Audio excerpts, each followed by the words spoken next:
Assalamualaikum warahmatullahi wabarakatuh. Perkenalkan, nama saya Nilam Ikhwana.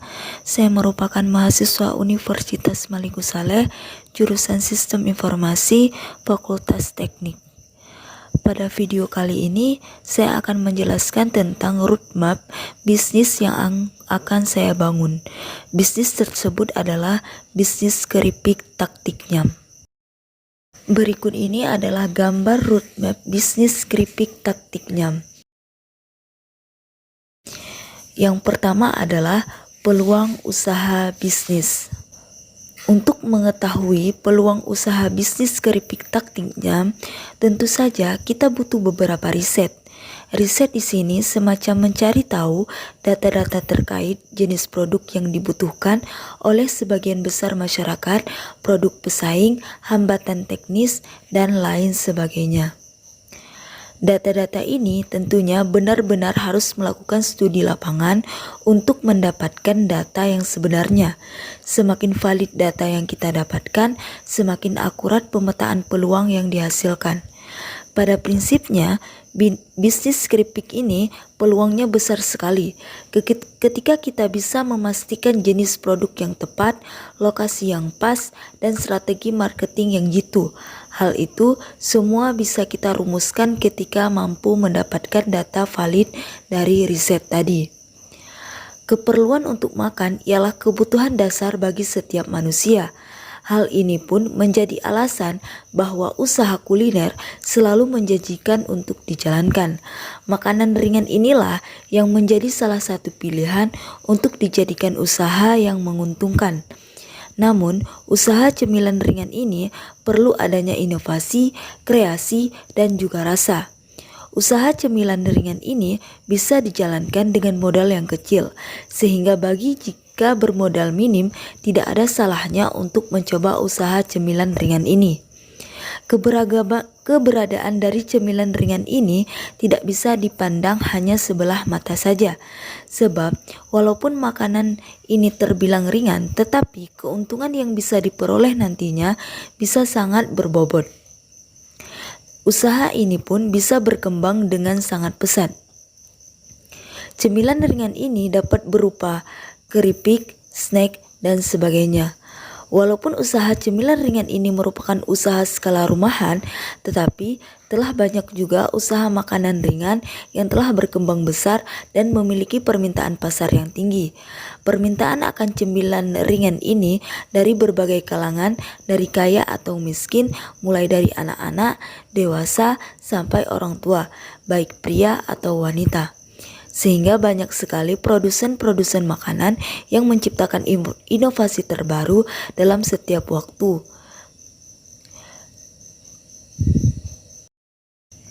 Yang kedua adalah cara memulai bisnis. Setelah memahami peluang dari bisnis kuliner atau bisnis keripik taktik nyam ini, tentu selanjutnya yang perlu kita pahami adalah bagaimana cara memulai bisnis ini, termasuk memikirkan bagaimana caranya mempertahankan bisnis ini. Dengan kata lain, merumuskan strategi untuk menjalankan bisnis cemilan keripik taktik nyam agar tetap berprofit. Mungkin caranya agak jauh beda dengan bisnis lainnya.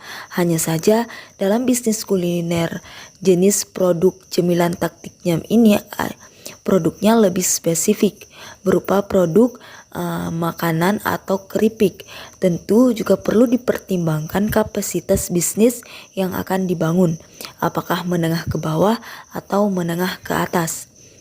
Terlepas dari hal itu, ada beberapa cara memulai bisnis ini yang secara umum bisa diterapkan pada jenis bisnis skala menengah ke bawah maupun menengah ke atas.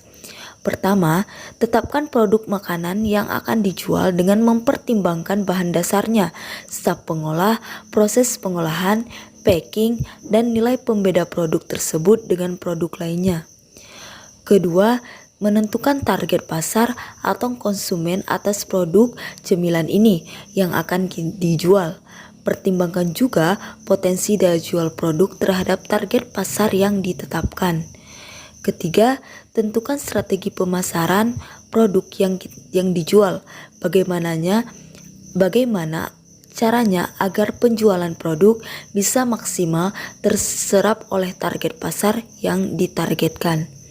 Keempat, mempertimbangkan sumber pendanaan atau modal untuk menjalankan bisnis cemilan taktiknya yang akan kita jalankan, bukan hanya sebatas modal awal untuk mendirikan bisnis, melainkan juga perlu dipikirkan pos-pos anggaran yang bisa digunakan untuk mengolah bisnis ke depannya. Kelima, merekrut orang terbaik sebagai pengelola bisnis keripik taktiknya yang hendak dijalankan. Mereka inilah yang akan menjadi rekan kerja untuk mengembangkan bisnis ini.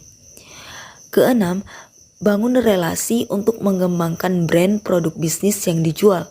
Memang, cara-cara yang disampaikan di atas masih berupa gambaran besar, belum detail dalam bentuk langkah-langkah teknis untuk memulai bisnis ini. Karena sebagaimana yang disampaikan sebelumnya, bahwa beda kapasitas bisnisnya, tentu secara teknis pun beda caranya. Selanjutnya yaitu yang ketiga, membuat plan bisnis. Tahap selanjutnya yang harus dipahami adalah bagaimana cara membuat rencana bisnis kuliner atau cemilan keripik taktik nyam yang tepat untuk usaha ini.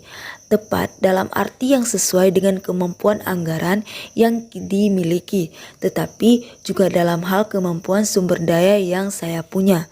Nah, berikut ini beberapa langkah untuk membuat plan bisnis kuliner yang bisa saya coba. Pertama, membuat pemetaan kebutuhan produk dari hasil penelitian yang telah saya lakukan. Memastikan bahwa produk yang saya jual ini adalah benar-benar dibutuhkan oleh masyarakat, karena hal ini yang akan menentukan laku tidaknya produk yang saya pasarkan. Kedua, menetapkan tujuan dari bisnis ini yang akan dijalankan.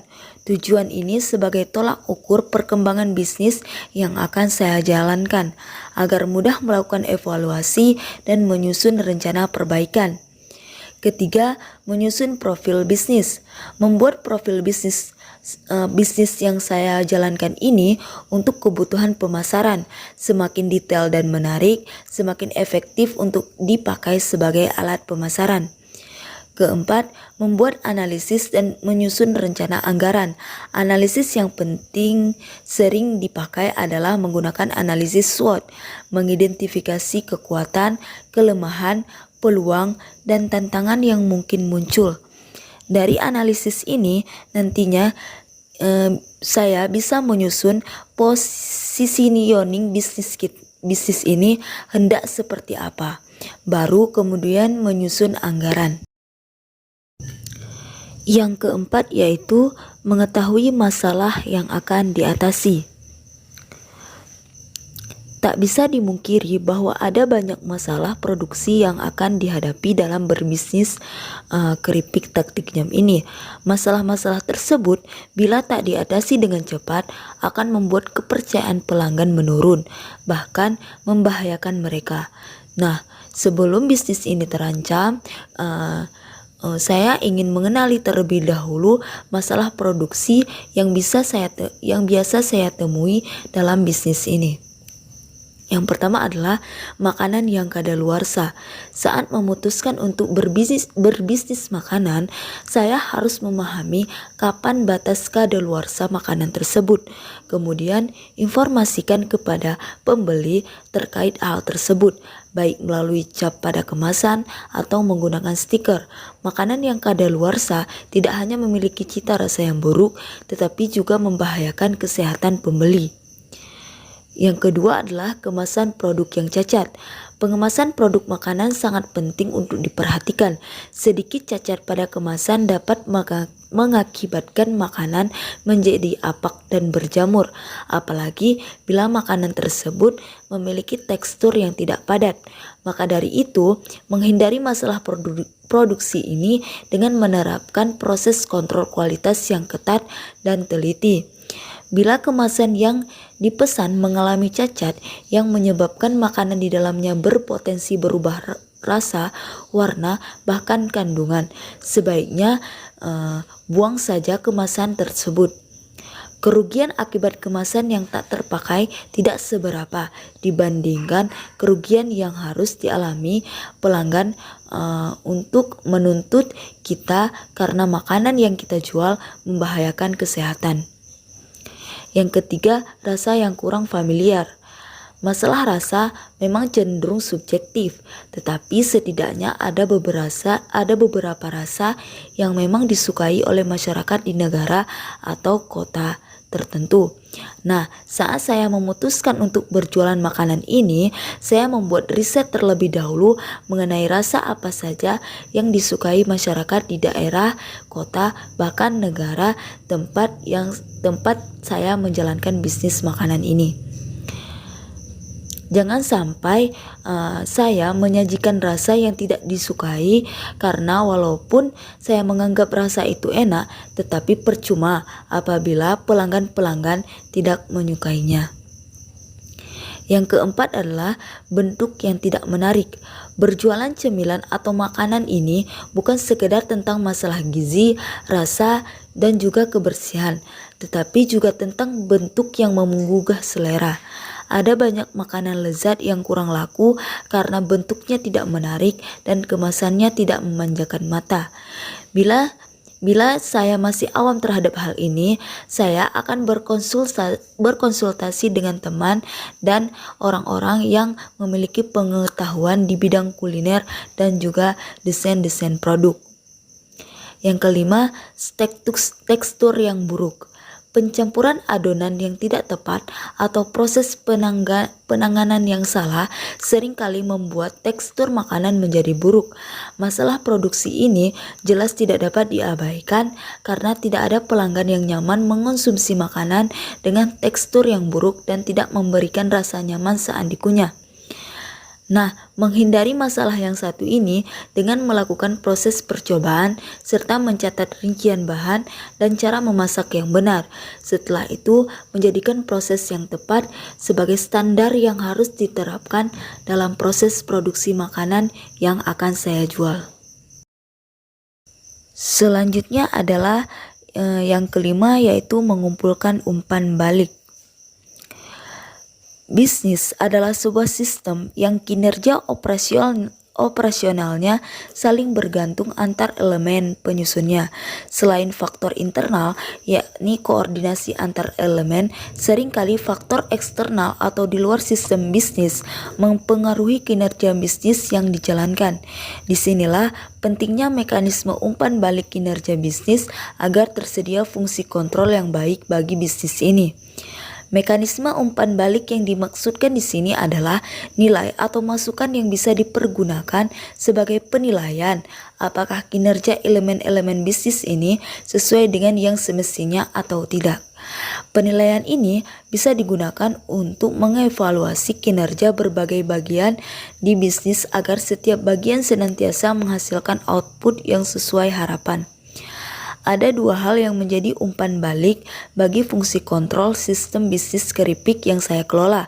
Pertama, fakta yang saya dapati dalam operasional keseharian, apakah sesuai SOP atau tidak. Kedua, feedback atau masukan, kritik, dan saran dari pembeli.